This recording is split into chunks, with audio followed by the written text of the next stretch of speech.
The crystal shattered against marble. Morgan did not flinch. She kept her eyes down, her hand steady as she swept the shards into the silver dustpan. This was the fourth glass today. The vampire nobles upstairs were celebrating something. They were always celebrating something. Victories, acquisitions, the suffering of their enemies. She had learned not to ask questions. Her knees ached. The uniform they gave her was too tight at the shoulders, and the hem had been torn for weeks. But she did not complain. Complaining required hope that things could be different. Hope was a luxury she had buried 6 months ago in a grave she was not allowed to visit. Work, survive, disappear. That was all she had left. Morgan carried the dustpan toward the service door, her footsteps silent on the cold stone. The Ashcroft estate was a cathedral of wealth and cruelty, all vaulted ceilings and dark elegance, chandeliers that cost more than a human life. Portraits of dead vampires who had ruled for centuries before turning to dust. The floors were so polished she could see her reflection in them. A ghost of a woman, thin, hollow-eyed, 28 years old but feeling ancient. She was a shadow here, invisible, replaceable, exactly how she needed to be. The other servants barely spoke to her. She preferred it that way. Conversation led to questions. Questions led to memories. And memories led to the kind of pain that made it hard to breathe. So she stayed silent, kept her head down, did her work. It had been 3 months since she arrived at the estate.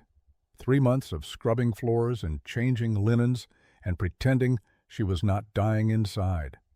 3 months since she had last said her daughter's name out loud. Anna. Even thinking it made her chest tighten. She pushed through the door into the servant corridor, and that was when she heard it. The entire estate went quiet. Not the quiet of peace, but the quiet of held breath, of fear, of prey, sensing a predator. He was here. Morgan had never seen him before. In 3 months of working at the estate, she had only heard whispers. The king, Marcus Ashcroft, the vampire who had ruled the Eastern Territories for 3 centuries, who had ended entire bloodlines over a perceived insult, who walked into rooms and made grown men weep. The head housekeeper had warned her on her first day. If you see him, bow your head. Do not speak unless spoken to. Do not look him in the eye. Do not exist unless he requires it. Morgan had nodded. She was good at not existing. From the corridor, she heard the front doors open. Not a creak, but a resonant groan, as if the house itself was bowing, as if the very walls recognized their master. Footsteps, slow, deliberate. The kind of walk that said the world would wait. Then his voice, rich and cutting, filled with dark amusement. Well, well, I leave for 2 weeks and return to find my house smells like fear and cheap wine. Someone tell me why I should not kill everyone in this room just to redecorate. Silence. The kind of silence that came before violence, then laughter. His laughter. Low and dangerous, like thunder before the storm. Relax, all of you. I am in a good mood. I have just acquired the Montclair vineyards, their fortune, and the head of their eldest son. It is a beautiful day. Morgan stood frozen in the servant hallway, dustpan still in her hands. She did not know why she moved toward the sound. Curiosity was dangerous here. Curiosity got servants killed. But something pulled her forward, and she found herself at the edge of the grand hall, hidden behind a marble column. She should not look, should not risk being seen, but she looked anyway. And then she saw him. Marcus Ashcroft stood in the center of the hall like a king surveying conquered land. He was tall, easily over 6 feet, dressed in a black suit that looked like it cost more than her life. The fabric caught the light in a way that suggested it was not quite fabric at all, but something older, something woven with magic and time. His dark hair was perfectly styled, not a strand out of place. His face was angular, beautiful in the way that predators were beautiful, sharp, dangerous, perfect. But it was his eyes that struck her. Cold, calculating, amused by everything and impressed By nothing. He tilted his head, listening to someone stammer an explanation about accounts or staffing or something equally mundane, and then waved his hand dismissively. Boring. Someone bring me something interesting, or get out of my sight. The nobles scattered like roaches when the light came on, and Morgan knew in that moment she was looking at the most dangerous man she would ever meet. A man who had lived 300 years, who had watched empires rise and fall, who had forgotten more about cruelty than most people would ever learn. What she did not know was that in less than an hour she would be the first person in 300 years to walk away from him. The summons came an hour later. Morgan was in the kitchen scrubbing pots when the head housekeeper grabbed her arm. The woman's grip was tight, her face pale. "You?" "The king wants fresh linens in the east study. Now." Morgan's stomach dropped. "Why me?" "Because I said so. Move." The other servants looked at her with a mixture of pity and relief. Relief that it was not them being summoned. Pity because they all knew what happened to servants who caught the king's attention. They disappeared, sometimes quickly, sometimes slowly, but they always disappeared. The east study was on the 3rd floor, far from the safety of the servant quarters. Morgan climbed the stairs with her arms full of folded cloth, her heart beating too fast. She had survived this long by being invisible. Being summoned meant being seen, and being seen by Marcus Ashcroft was a death sentence. She knocked twice and entered. The study was massive. Floor-to-ceiling windows overlooked the gardens. Bookshelves lined the walls, filled with volumes that looked older than countries. A fireplace crackled in the corner, casting dancing shadows across the room. Marcus Ashcroft stood by the window, a glass of dark liquid in his hand. He did not turn. "You are slow." His voice was quiet, almost conversational. Somehow that made it worse. "I apologize, my lord." She kept her voice flat, emotionless, the way she had learned to speak after Anna died, when words stopped meaning anything. "Put them on the chair and pour me another drink." She did as she was told, moving quickly, efficiently. She had become good at efficiency, at doing what was required and nothing more. She reached for the decanter on the side table, poured the amber liquid, and brought it to him. He took it without looking at her. "What is your name?" "Morgan, my lord." "Morgan." He said it slowly, as if testing the weight of it, as if deciding whether it was worth remembering. Then he turned, and for the first time his eyes landed on her fully. She forced herself to keep her gaze down, to not meet those cold, calculating eyes. "You have been here 3 months. You do not speak. You do not complain. Why?" She kept her gaze on the floor. "I do my work, my lord." "That is not what I asked." Silence stretched between them. She could feel his gaze on her like a blade, like he was peeling back her skin to see what was underneath. "Look at me." It was not a request. She obeyed. And the moment their eyes met, something flickered in his expression. Curiosity. "You are afraid," he said softly. "But not of me. Interesting." He began to circle her slowly, like a predator deciding how to play with its prey. "Everyone in this house fears me. They tremble. They beg. They bore me to tears with their predictability. But you—" He stopped in front of her. "You're afraid of something else entirely. What is it?"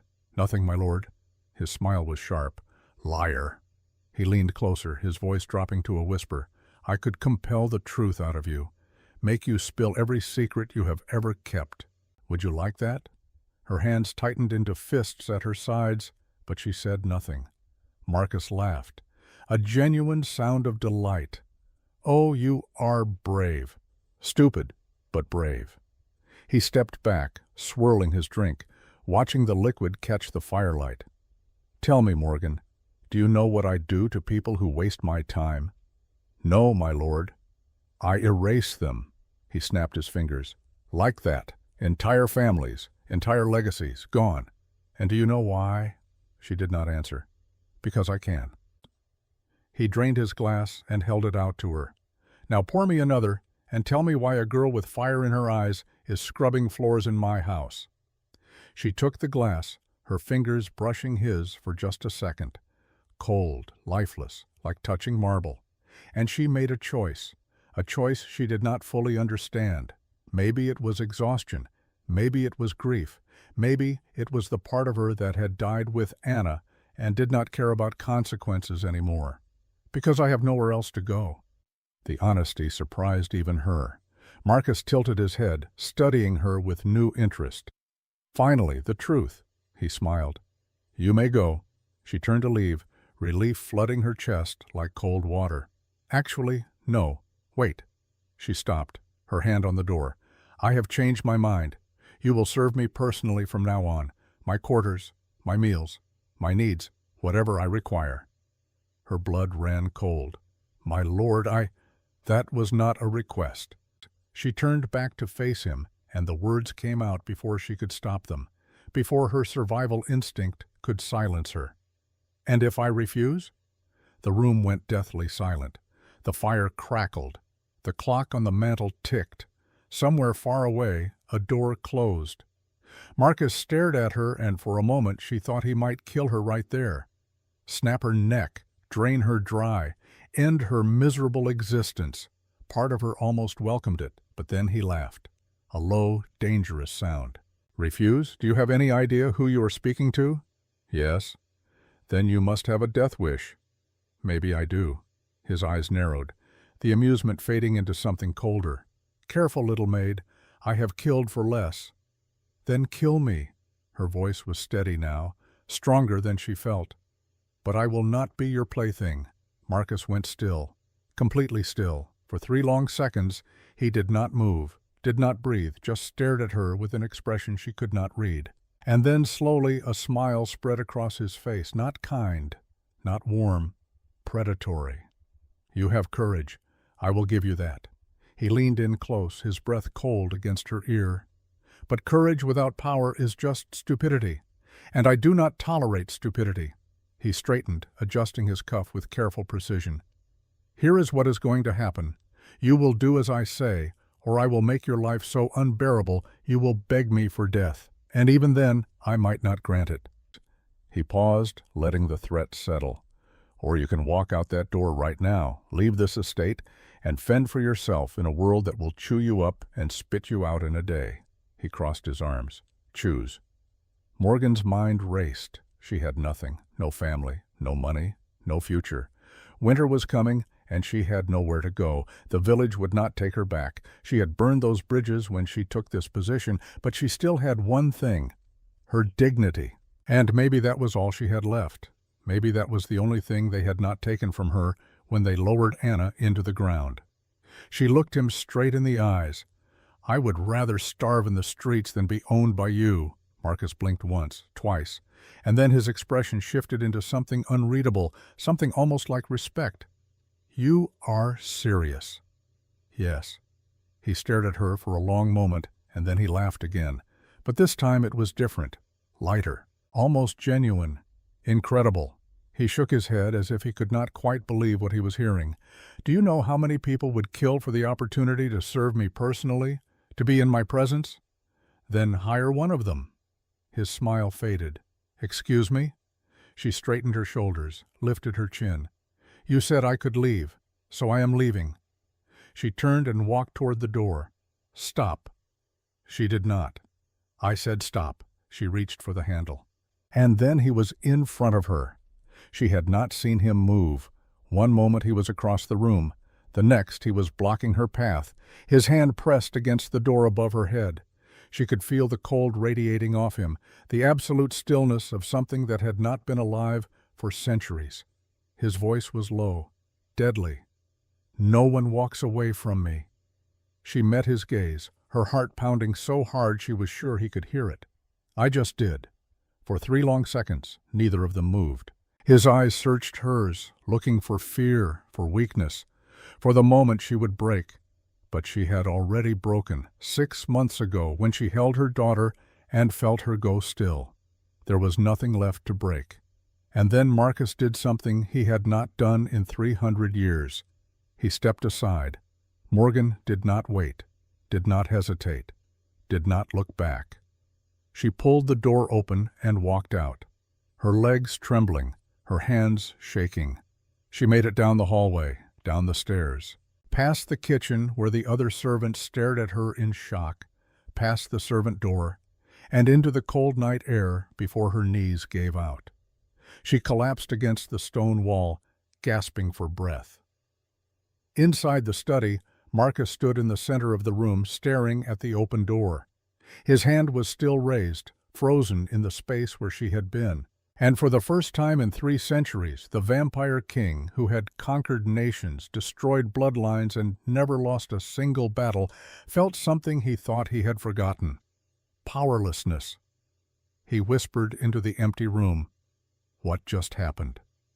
Morgan did not return to the estate.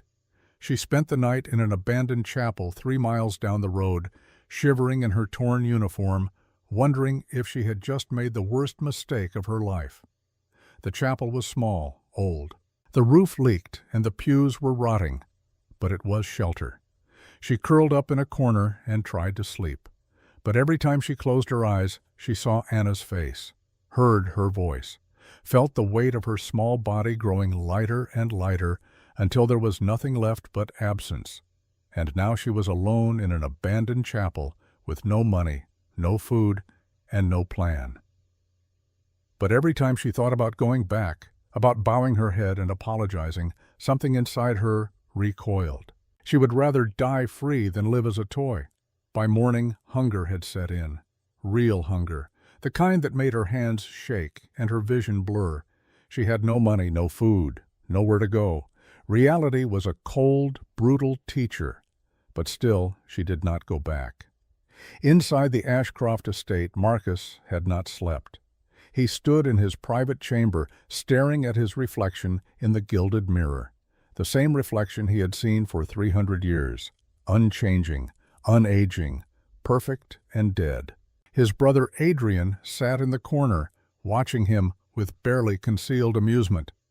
"You have been standing there for 4 hours," Adrian said. "Shut up."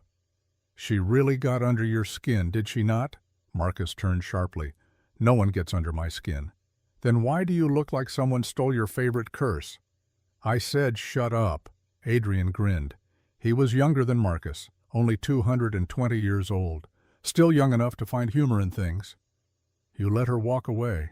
The great Marcus Ashcroft, king of the Eastern Territories, let a human maid walk out of his study. "Brother, that is historic." Marcus's jaw clenched. "She is irrelevant." "Then why are you still thinking about her?" "I am not." "Liar." Marcus spun around, his eyes flashing dangerously, red, creeping into the edges. "Do you want to test me today, Adrian? Because I am in the mood to remind you why I am king and you are not." Adrian raised his hands in mock surrender. "Easy, brother. I am just saying, in 300 years I have never seen you let anyone defy you and live. And yet here we are." Marcus said nothing, because his brother was right. He had killed men for less. He had burned entire estates for a fraction of the disrespect that Maid had shown him. And yet, when she turned her back and walked away, he had let her. Why? He did not know, and that terrified him more than anything. "Find her," Marcus said quietly. Adrian raised an eyebrow. "What? You heard me? Find the maid. Bring her back. And if she refuses?"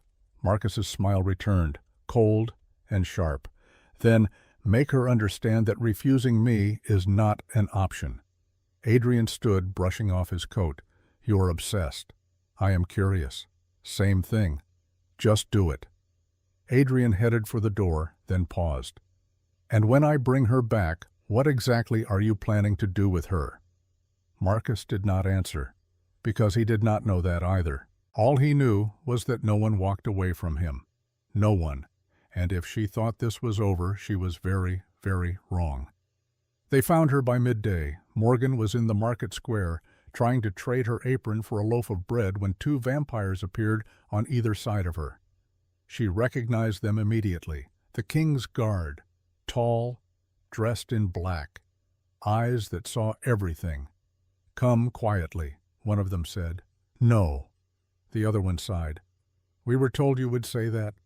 Before she could run, they had her by the arms, lifting her off the ground like she weighed nothing. She kicked and screamed, but it was useless. Humans did not fight vampires and win. The people in the market turned away. No one helped. No one even watched. They knew better. The guards carried her back to the estate and deposited her in the same east study she had walked out of the night before. Marcus was waiting. He sat in the leather chair by the fireplace, one leg crossed over the other, looking perfectly relaxed, like he had all the time in the world, but his eyes told a different story. "Leave us," he said to the guards. They obeyed immediately. The door closed with a soft click. Silence. Morgan stood in the center of the room, breathing hard, her hair a mess, her uniform stained with dirt from the street. Marcus studied her for a long moment. "You look terrible. Your men dragged me through the street." "I am aware." He stood, walking slowly toward her. "Do you know what I did last night?" She said nothing. "I thought about you all night. I could not stop." He began to circle her again. "Do you have any idea how infuriating that is? I have ended wars. I have crushed rebellions. I have made kings kneel. And yet a maid with nothing to her name haunts my thoughts." He stopped in front of her. "So I asked myself, why? What is it about you? I do not know. Neither do I, and I hate not knowing." He reached out, tilting her chin up so she had no choice but to meet his eyes. "So here is what is going to happen. You are going to stay here, not as a servant, as my guest." She jerked her head away. "I do not want to be your guest. I do not care what you want. Then why not just compel me, force me to obey?" His smile was slow, dangerous. "Because that would be boring. And you, Morgan, are the first interesting thing that has happened to me in a century." She took a step back. "You are insane." "Probably." He poured himself a drink. "But I am also the only thing standing between you and a very short, very brutal life out there. So I suggest you accept my hospitality." "This is not hospitality. This is a cage." "Call it what you like." He raised his glass. "You are not leaving." Her hands balled into fists, and then she said it. The words that had been echoing in her head all night. "I can hire 50 like you," she said, her voice shaking with fury. Marcus went very still, and then he laughed. A real, genuine laugh. "Did you just—" He shook his head in disbelief. "Did you just use my own words against me?" "Do it," she said, holding her ground. "Hire 50. I do not care." The laughter died. His expression turned serious. "Is that what you want? To prove I cannot own you?" "I do not want to be owned by anyone." "Then what do you want?" She opened her mouth to answer, but the words caught in her throat. Because she did not know any more. For 6 months, all she had wanted was to stop feeling, to stop remembering, to stop waking up and reaching for a child who was not there. But standing here, facing this impossible man who terrified and infuriated her in equal measure, she felt something she had not felt in months. She felt alive, and it terrified her. Marcus stepped closer. "Stay for 1 week. Let me figure this out. And if at the end of that week you still want to leave, I will let you go. You have my word." "Your word means nothing to me." He smiled. "Then you have nothing to lose." She wanted to say no, wanted to scream at him, to run again. But she was exhausted, starving, and winter was coming, and he knew it. 1 week, she said quietly. 1 week, and then I leave." "If you still want to." She glared at him. "I will." His smile widened. "We shall see." And in that moment, standing in the fading light of the east study, neither of them knew that everything was about to change, that a maid with nothing but her dignity and a vampire king who had forgotten how to feel were about to teach each other what it meant to be human, to be vulnerable, to be alive. The game had begun, and for the first time in 300 years, Marcus Ashcroft was not sure he would win. The first 3 days were a silent war. Marcus had given her a room in the east wing, not a servant's quarters, but a proper guest room with silk sheets the color of midnight and a view of the gardens that stretched as far as the eye could see. The furniture was antique, probably older than most countries. The carpet was so thick, her feet disappeared into it. There was a bathroom with a tub large enough to drown in and water that ran hot whenever she wanted. She hated how comfortable it was. It felt like a trap. Like silk threads wrapping around her, gentle and inescapable. He did not summon her, did not demand anything. He simply existed in the same space, watching her with those calculating eyes whenever their paths crossed. On the first morning, she woke to find breakfast waiting outside her door. Fresh bread still warm from the oven, honey that gleamed like amber, tea that was still steaming, fruit she could not afford in a dozen lifetimes. She ate because she was starving, not because she was grateful, but she noticed the care in it, the thoughtfulness. Someone had remembered she took her tea without sugar. Someone had left her favorite kind of bread. She tried not to think about who that someone might be. On the second day, she explored the estate. She had worked here for 3 months, but had only seen the servant areas, the kitchens, the supply rooms, the narrow corridors where they were meant to stay invisible. Now she walked through the main halls like a guest. The library took her breath away. Thousands of books, maybe tens of thousands, climbing toward a ceiling painted with stars. Some of the volumes looked so old they might crumble at a touch. She ran her fingers along the spines. Shakespeare, Dante, books in languages she did not recognize. "You read?" She spun around. Marcus stood in the doorway watching her. "I did not mean to intrude, my lord." "It is not an intrusion. The library is yours to use." He stepped inside, his footsteps silent on the marble floor. "Do you have a preference? Poetry, philosophy, trashy romance novels?" Despite herself, her lips twitched. "I like stories. Good stories or bad ones. Stories where people survive." Something shifted in his expression. "Those are rare." "I know." He gestured to the room. "Take what you like. Read what you want. This whole room is just gathering dust anyway." He turned to leave. "Why are you doing this?" she asked. He paused. "Doing what?" "Being kind."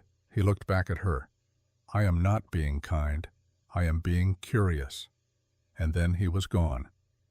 On the third evening, she found him in the library again. Marcus sat by the fireplace, a book open in his lap, his fingers tracing the edge of an ancient page. The firelight played across his face, softening the sharp edges, making him look almost human. Almost. "You read," she said, echoing his words from before. He glanced up and smiled. "You expected me to spend my days terrorizing villagers?" "Yes." He laughed.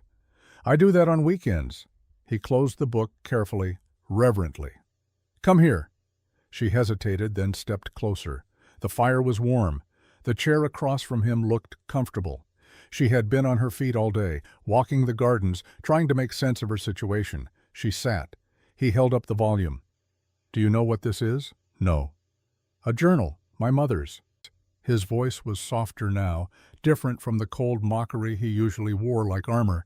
"She wrote it 300 years ago, before she was murdered." Morgan's breath caught. "I am sorry." "Do not be. It was a long time ago." But the way he said it, the careful neutrality, told her it was not long ago at all, not for someone who lived forever. He opened it to a marked page. The handwriting was elegant, feminine. The ink faded, but still legible.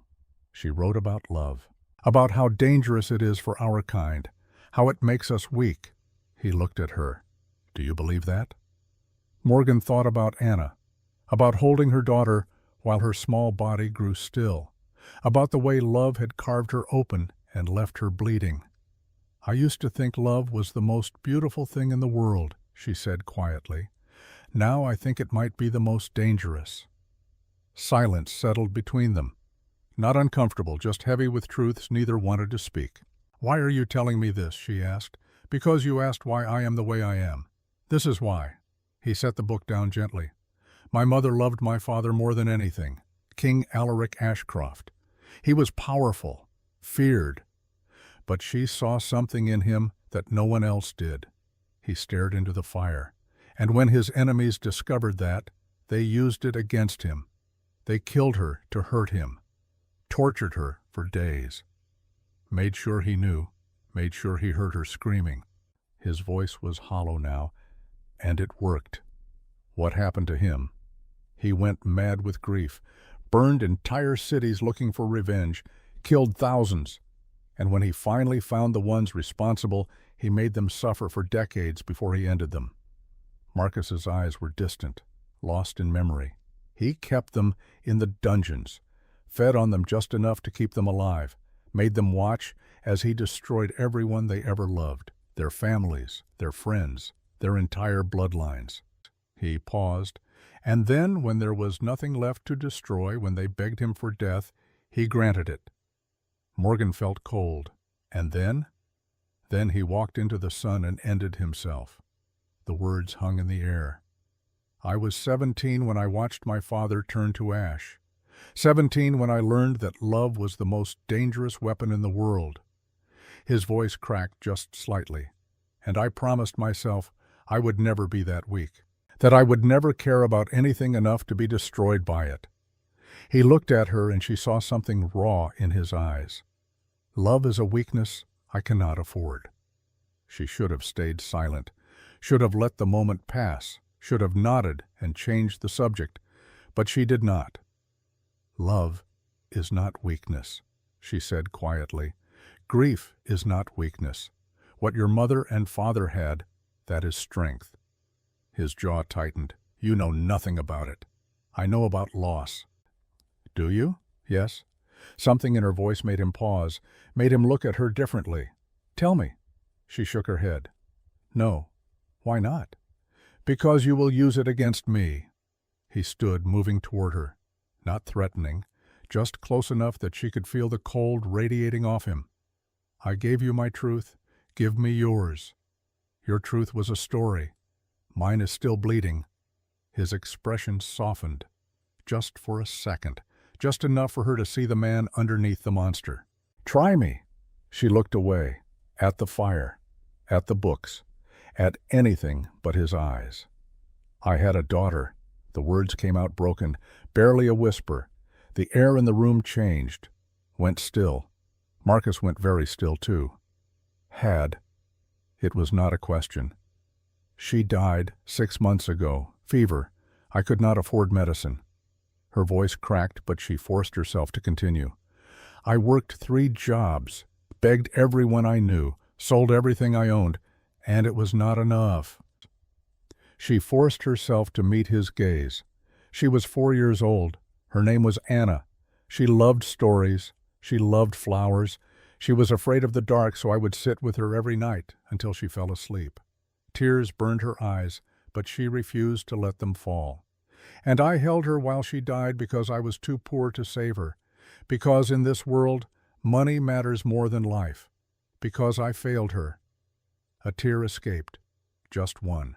So when you talk about not caring, about being untouchable, I understand, because caring is what destroys you. Loving someone with everything you have and then losing them, that is what breaks you.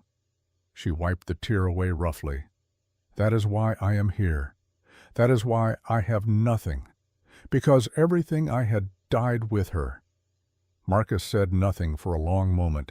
He just stared at her, and she could not read his expression, could not tell if he was judging her or pitying her or preparing to use her pain against her. Then slowly, he did something she never expected. He reached out and gently wiped another tear from her cheek. His touch was cold, but careful, almost tender. I am sorry, he said quietly. And for the first time since she met him, she believed he meant it. The next 2 days were different. Marcus stopped watching her like a puzzle to solve and started talking to her like a person. They took meals together in the smaller dining room, not the grand hall where he entertained nobles, but a quiet space with windows overlooking the rose garden. They walked the grounds in the evening when the sun was setting and the world turned gold. He told her stories about the centuries he had lived, the absurdities of vampire politics, the ridiculousness of nobility who had been wearing the same fashions for 200 years. He was funny, wickedly so, and it caught her off guard every time. So this Duke, Marcus said, pouring her tea from a silver pot that probably cost more than her childhood home, challenged me to a duel because I insulted his coat. His coat, Morgan, it was velvet, purple velvet with gold trim. She tried not to smile, but failed. What did you do? I killed him, obviously. He paused, watching her reaction. But I waited 50 years and killed his grandson instead, just to make a point. Her smile faded. That is horrible. That is justice. The grandson wore the same coat to my gala. It was a deliberate insult. Fashion crimes are serious business. You killed someone over fashion. I killed someone over disrespect. The fashion was just the excuse. He grinned. It made him look younger, less like a monster. Besides, I sent flowers to the funeral, very expensive flowers. I am not a monster. You are absolutely a monster. Yes, but a charming one. She laughed despite herself. The sound surprised them both. It had been so long since she laughed. 6 months, maybe longer, she had forgotten what it felt like. The way it made her chest feel lighter. The way it reminded her she was still alive. Marcus set down his cup slowly, his gaze softening. You should do that more. What? Laugh, it suits you. She looked away, suddenly uncomfortable with the intimacy of the moment. I have not had much reason to. I know. They sat in comfortable silence for a while. The sun setting outside, the fire crackling, the world quiet and still. And then Morgan asked the question that had been nagging her since that first night. Why did you let me walk away? Marcus leaned back in his chair, considering. Honestly? Yes. Because you were the first person in 300 years to look at me and see a man. Not a king, not a monster, not a tool or a weapon or a stepping stone to power. He swirled his tea, watching the liquid move. Just a man you did not want to obey. He smiled. It was refreshing. That is a strange reason to let someone disrespect you. I have ended bloodlines for less, but you. He shook his head. You were different. You did not want anything from me. You were not trying to manipulate or flatter or survive. You just wanted to be left alone. I still do. Liar. She looked at him sharply. Excuse me? If you wanted to be alone, you would have left by now. The door is not locked. I have not compelled you. You are staying because you want to. I am staying because I have nowhere else to go. Keep telling yourself that. She stood, frustration bubbling up. You think you know everything. I do know everything. It is exhausting. You are impossible, and you are stubborn. They stared at each other across the small table, tension crackling between them like lightning before a storm. And then Marcus laughed, a real, genuine laugh that filled the room. What is so funny? She demanded. You, me, this. He gestured between them.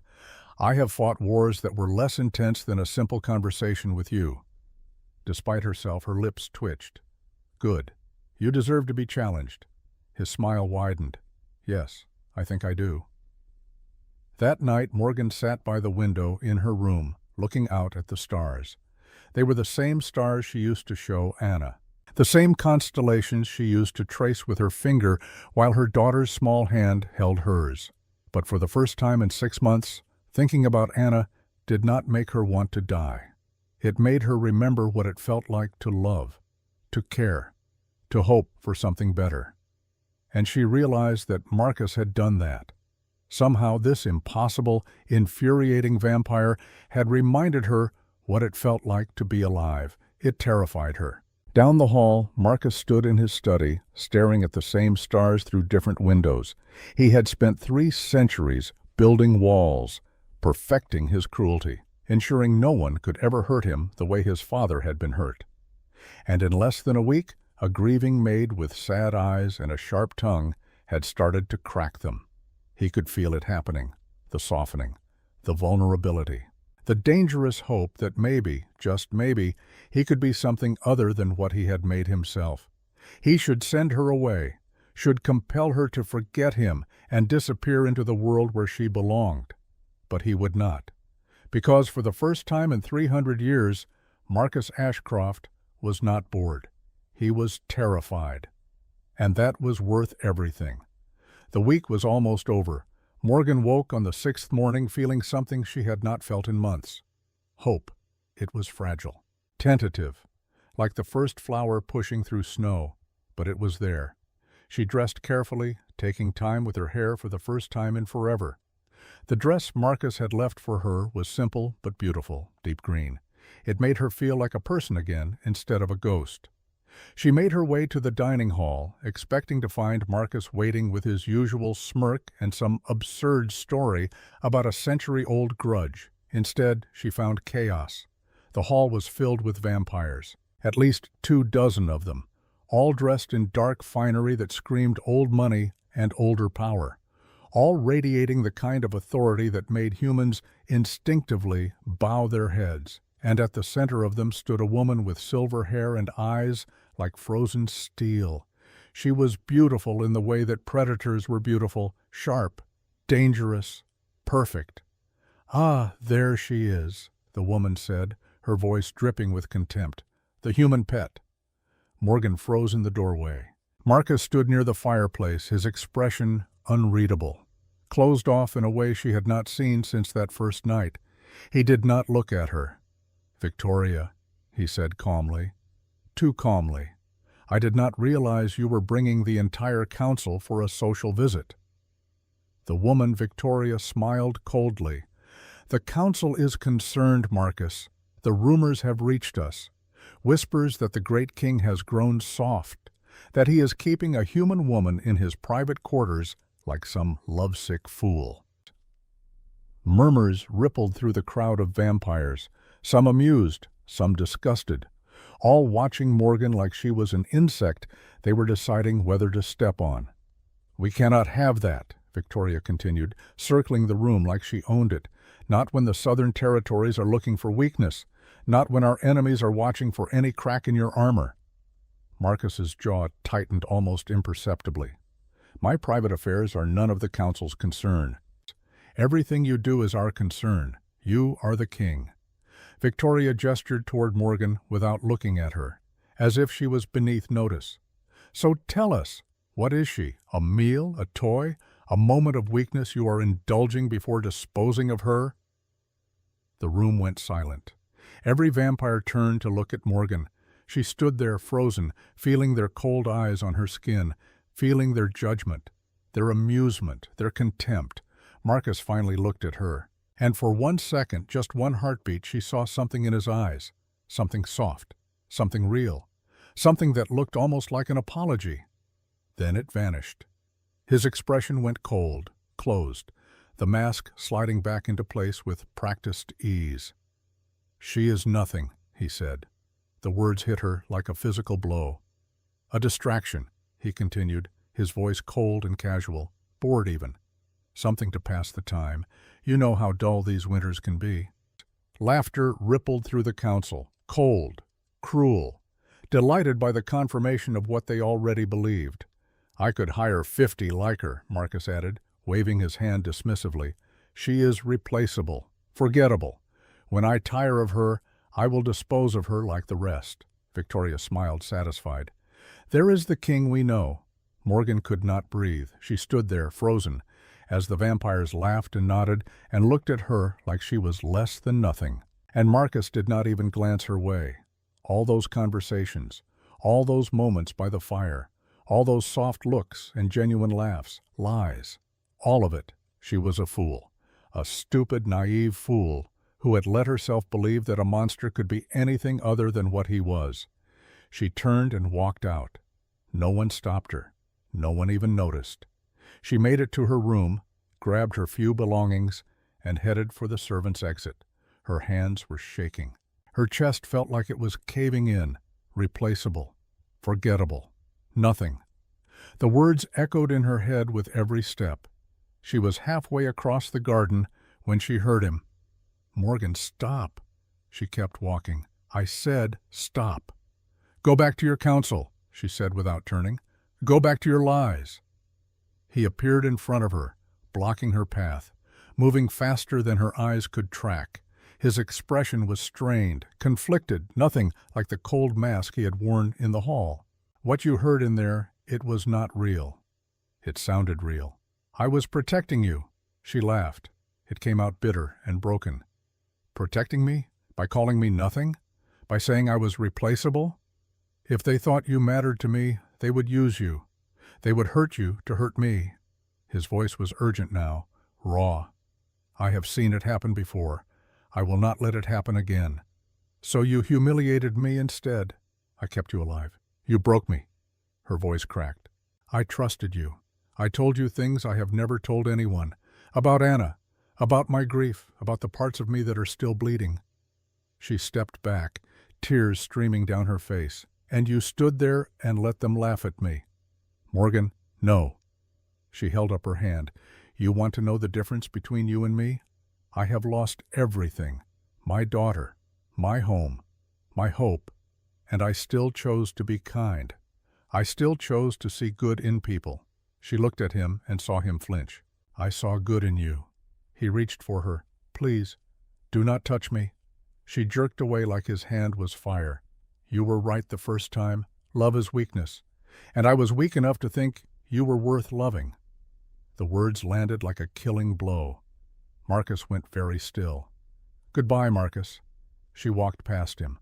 "I hope your kingdom keeps you warm at night." This time he did not follow. He stood there in the garden, hand still outstretched, as she walked through the gates, into the cold morning air, and did not look back. And Marcus stood alone in the garden, surrounded by silence. He had done what he always did, pushed away anyone who got too close, protected himself by destroying something precious. His mother's words echoed in his mind. "Love makes us weak." But watching Morgan disappear into the distance, he realized his mother had been wrong. It was not love that made him weak. It was losing it. Inside the estate, Adrian found his brother standing motionless in the garden an hour later. The sun was higher now, the vampires long gone. Victoria satisfied with her work. "Brother," Marcus did not respond. Adrian stepped closer, his footsteps crunching on the gravel. "The council has left." Victoria seemed pleased with herself. Still nothing. "Marcus." Finally Marcus turned, and Adrian saw something he had not seen in 200 years. His brother was crying. Not blood tears like vampires usually did, not the red tracks that marked their kind, but real human tears, clear and wet and impossibly fragile, as if the act of losing Morgan had made him mortal again. "I destroyed her," Marcus whispered. "I destroyed the only good thing in 3 centuries. Adrian put a hand on his shoulder. "Then fix it." "I cannot." "You can, but you have to choose." Marcus looked at him with hollow eyes. "Choose what? Your pride or your heart? Your throne or your humanity?" Adrian stepped back. "You let her walk away once, and it haunted you for days. You let her walk away again, and it will haunt you forever." He headed toward the estate, then paused. "Go after her. Apologize. Beg if you have to. Show her that you are capable of being the man she saw in you." Marcus stared at the empty gates where Morgan had disappeared. "And if she does not forgive me?" "Then at least you tried. At least you were brave enough to be vulnerable." Adrian's voice softened. "Father was not weak because he loved Mother. He was weak because he could not survive without her. Do not make the same mistake." He left Marcus alone in the garden, and for the first time in 300 years, the vampire king, who had never knelt to anyone, who had conquered nations and destroyed bloodlines, dropped to his knees on the cold ground and wept, because he finally understood what his mother had been trying to say in that journal all those years ago. Love was not the weakness. Fear was. Fear of being hurt. Fear of being vulnerable. Fear of caring about something more than your own survival. And he had just let fear destroy the only person who had ever made him feel alive. 5 days passed. Morgan found shelter in a small village at the edge of the territory, a place called Riverside, though there was no river anymore, just a dry bed where water used to flow. A kind widow named Miriam took her in, asking no questions. She had lost her own daughter years ago, saw something of herself in Morgan's hollow eyes. The bakery smelled like cinnamon and yeast and warmth. Everything the Ashcroft estate was not. Morgan worked from dawn until dusk, kneading dough until her hands ached, sweeping floors, serving customers who smiled at her like she was a person, not a ghost. She tried to forget, but she could not. Every night she dreamed of him, his laugh, his eyes, the way he had looked at her in the library like she was the only person in the world, the way he had held his mother's journal with such careful reverence, the way he had wiped her tears. And every morning she reminded herself it was all a lie, a game, a way for a bored king to entertain himself before disposing of her like he said he would. Miriam noticed, but said nothing for 3 days. She simply handed Morgan more flour, more work, more reasons to keep her hands busy and her mind occupied. On the 3rd day, Morgan was arranging bread in the window when a child ran past outside, a little girl with dark hair and bright eyes, 4 years old, maybe 5. She was laughing, running after a ball, her mother chasing behind her, calling her name. For a moment, Morgan forgot to breathe. Anna. But it was not Anna. It would never be Anna again. The girl disappeared around the corner, and Morgan stood there, frozen, the bread forgotten in her hands, until Miriam gently took it from her. "You have lost someone," Miriam said quietly. It was not a question. Morgan nodded, unable to speak past the knot in her throat. "Recently?" 6 months. Miriam squeezed her shoulder with a flour-dusted hand. "Grief has no timeline, child. It comes in waves. Some days you can breathe. Some days you drown." She paused. "But you are still here, still breathing. That takes courage." Morgan looked at her. "It does not feel like courage." "It never does." That night Morgan sat by the window of her small room above the bakery, looking out at the stars, the same stars Anna used to point at, the same sky they used to share. And she let herself think about Marcus. Not the king who had humiliated her in front of the council, not the monster who had called her nothing, but the man who had wiped her tears, who had shared his grief about parents he lost 300 years ago, who had looked at her like she mattered. Had any of it been real? She did not know, and that uncertainty was worse than any answer. Back at the Ashcroft estate, Marcus was unraveling. He had not slept, had not fed, had locked himself in his study and refused all visitors. The servants whispered that he had gone mad, that he was becoming like his father. Adrian finally broke down the door on the 3rd night. The study was a disaster. Books thrown from shelves, furniture overturned, the curtains torn from the windows. And in the center of it all, Marcus sat on the floor, his mother's journal open in his lap. "Enough," Adrian said. "You look like death." "I am death." "You are pathetic." Adrian crossed the room, stepping over broken glass and torn pages. "She has been gone 3 days, and you have completely fallen apart." "I have not fallen apart." "You threw a council member out a window yesterday. He deserved it. He asked you how you were feeling." "Exactly." Adrian sighed and sat down on the floor next to his brother. They had not sat like this in decades, maybe centuries, 2 brothers in the ruins of their choices. "I have watched you conquer nations without blinking," Adrian said quietly. "I have seen you face entire armies alone. I have watched you end bloodlines with a smile." He looked at Marcus. "And now a single human woman has reduced you to this." Marcus said nothing, just stared at the journal in his lap. "Go after her." "I cannot." "Why not?" "Because she is right." His voice was hollow, empty. "I hurt her. I made her feel worthless, just like I do to everyone who gets close to me." He closed the journal carefully. "I am exactly what father became, cold, cruel, unworthy of love." Adrian was quiet for a long moment, thinking about their parents, about the way their father had loved so fiercely and lost so completely. "Do you remember what Mother used to say before she died?" She said many things. She said that the measure of a man is not how many times he falls, but how many times he chooses to rise. Adrian leaned forward. "You fell, Marcus. You made a mistake. A terrible, cowardly mistake." His voice was gentle despite the harsh words. But you can still rise. You can still choose differently. She will not forgive me. Maybe not, but at least she will know you tried.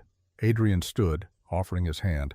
The question is, are you brave enough to be vulnerable, or are you going to spend the next 300 years regretting the one person who made you feel alive? Marcus looked up at his brother, at the hand extended toward him, and slowly he took it. "Where are you going?" Adrian asked as Marcus headed for the door. "To do something stupid." Adrian smiled. "Finally." In the village, Morgan was closing up the bakery when the door opened. The bell chimed, cheerful, incongruous with the sudden tension in the air. She turned, expecting a late customer. And there he was, Marcus Ashcroft, king of the Eastern Territories, the most feared vampire in the known world, standing in a tiny village bakery covered in road dust and looking more human than she had ever seen him. His hair was disheveled, his clothes wrinkled, his eyes red-rimmed and raw. He looked like he had not slept in days. He looked heartbroken. "Before you throw something at me," he said quickly, raising his hands, "I need you to hear me out." She grabbed the nearest rolling pin, the same one Miriam had taught her to use. Heavy, solid, good for rolling dough and defending yourself from unwanted visitors. "You have 10 seconds. I was wrong." The words tumbled out fast, desperate. "I was cruel. I was a coward. I was everything you said I was." He took a step closer. "But I was also terrified." "Terrified of what?" "Of this, of you, of feeling something I could not control." His voice broke. "I have spent 300 years building walls, Morgan. 300 years making sure no one could ever hurt me the way my father was hurt, the way I was hurt." He gestured helplessly. "And you walked through them like they were not even there." She gripped the rolling pin tighter, her knuckles white. "Pretty words do not erase what you did. I know, and I am not asking for forgiveness." He took another step. "I am asking for a chance to earn it." "Why should I give you that?" And then Marcus Ashcroft did something no one in 300 years had ever seen him do. He dropped to his knees, right there, on the flour-covered floor of a village bakery, the king of the Eastern Territories, the most feared vampire in the known world, kneeling before a grieving human woman with nothing but a rolling pin and her dignity. "Because you are the first person who has made me want to be better," he said, looking up at her with raw, honest eyes. "Because I cannot stop thinking about you. Because when you left, you took something with me, and I do not want it back." His voice was shaking now. "I want to give you more. I want to give you everything." Tears burned Morgan's eyes. "Marcus, I will not ask you to forget. I will not ask you to pretend I did not hurt you. I will not ask you to make this easy for me." He stayed on his knees, vulnerable, open, completely at her mercy. "All I am asking is for a chance to prove that I can be worthy of your trust, your time, your heart." He looked up at her, and she saw no masks, no walls, no carefully constructed defenses, just a man who had lived too long without love and was willing to risk everything for a chance at it. "Please," he whispered. She should say no, should throw him out and never look back, should protect herself the way he had tried to protect himself. But she thought of Anna, of the love they had shared, even though it was brief, even though it ended in unbearable pain, of how that love had made every painful moment worth it, how it had given her life meaning even when meaning was all she had left. And she realized that shutting out love did not protect you from pain. It just made you face it alone. She lowered the rolling pin. "One chance," she said quietly. "That is all you get." His eyes widened, hope flickering there like a candle in the dark. "Truly?" "Do not make me regret it." He rose slowly, carefully, his gaze never leaving hers. "I will spend every day proving you made the right choice." "You better." And for the first time in 300 years, Marcus Ashcroft smiled without any walls behind it, without any armor, just pure, genuine, terrified joy. 6 months passed. They were not easy months. Trust, once broken, did not heal quickly. Morgan made Marcus work for every smile, every conversation, every moment of closeness. He did not complain. In the first month, he came to the bakery every day. Sometimes he helped Miriam with deliveries, carrying sacks of flour like they weighed nothing. Sometimes he restocked shelves. Sometimes he just sat in the corner and watched Morgan knead dough, perfectly content to exist in her presence without demanding anything. He never pushed, never demanded, never used his power or his position to force closeness. He simply showed up, day after day after day, proving through actions what words could not. In the second month, Morgan agreed to walk with him in the evenings.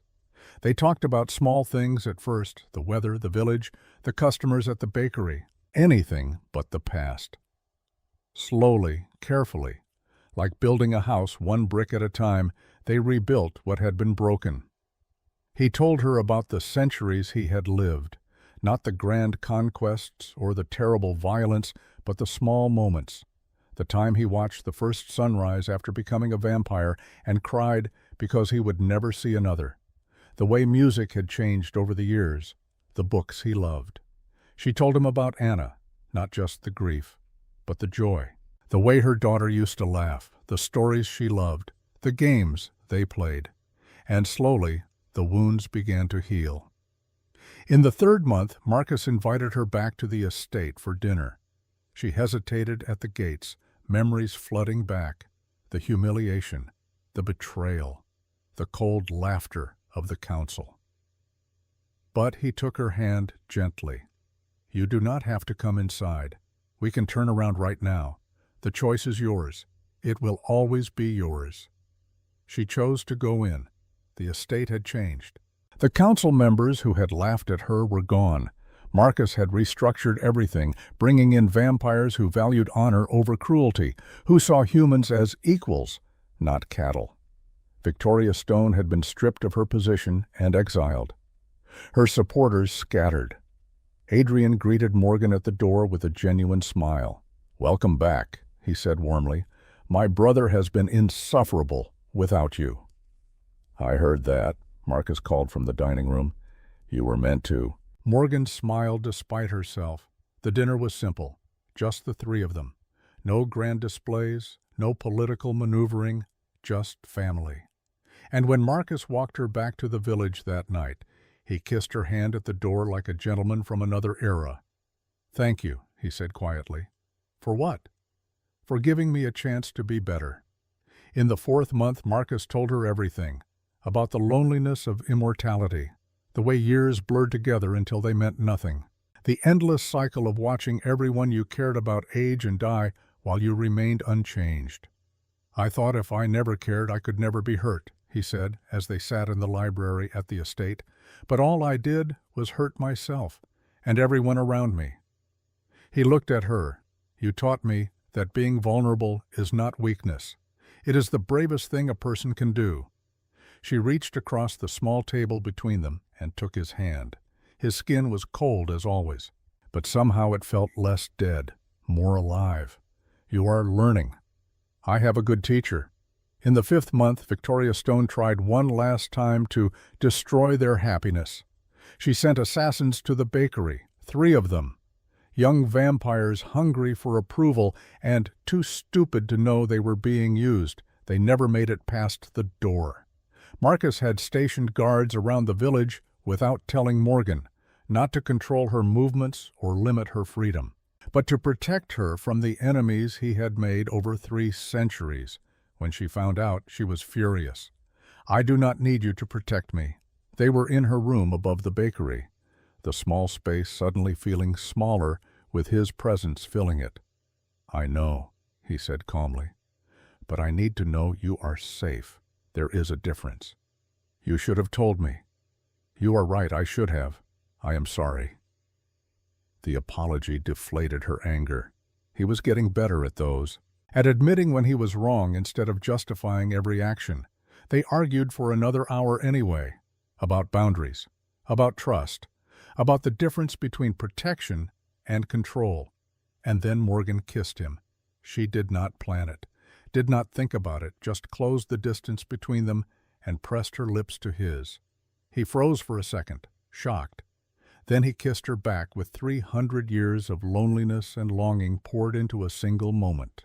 When they finally pulled apart, they were both shaking. "I love you," he whispered against her lips. "I know I have no right to say it.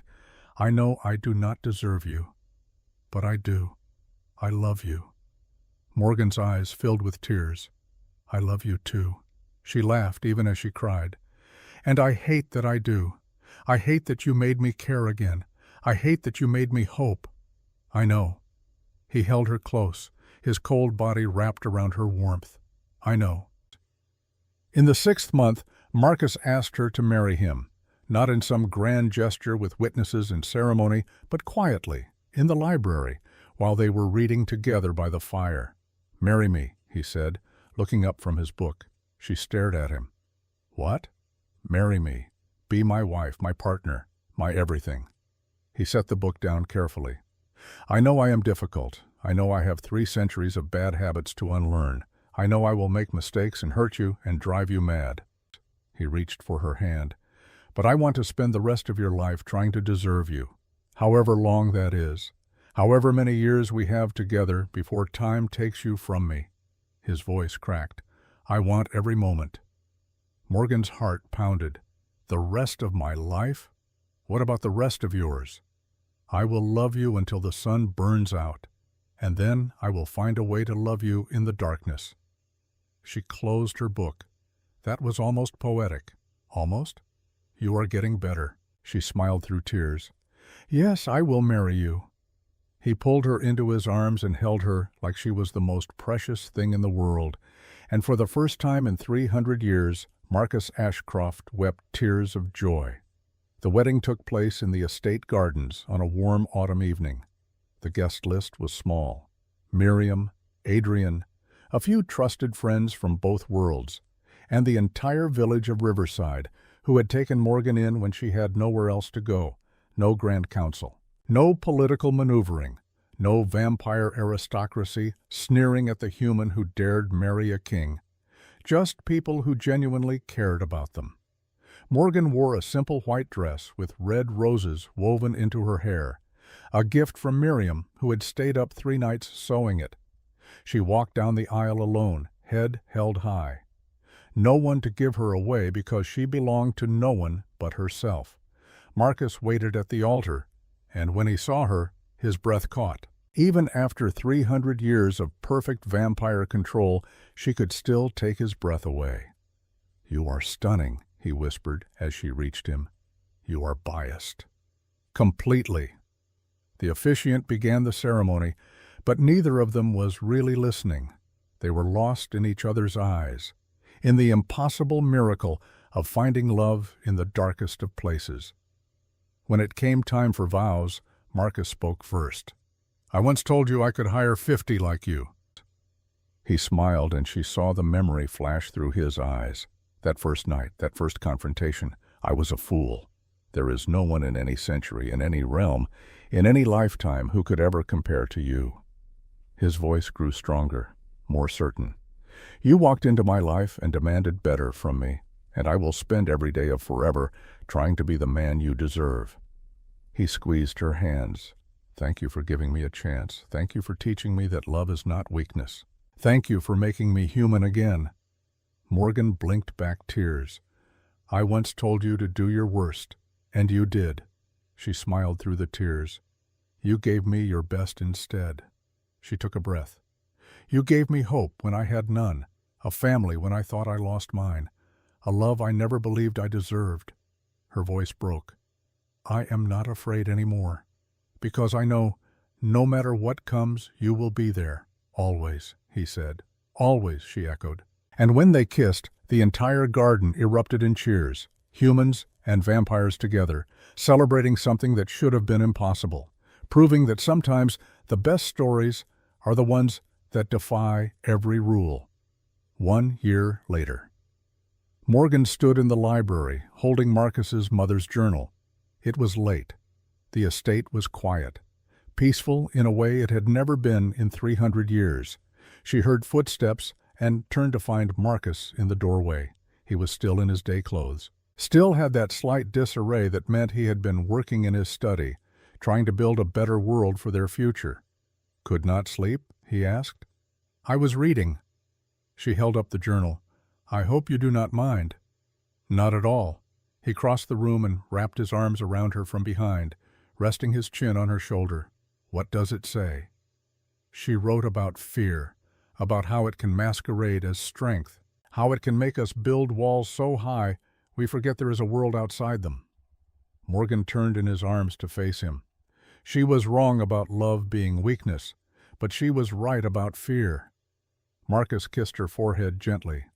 "I used to think love was the most dangerous thing in the world, but I was wrong." "What is?" "Fear. Fear of losing, fear of trusting, fear of being seen for who we really are."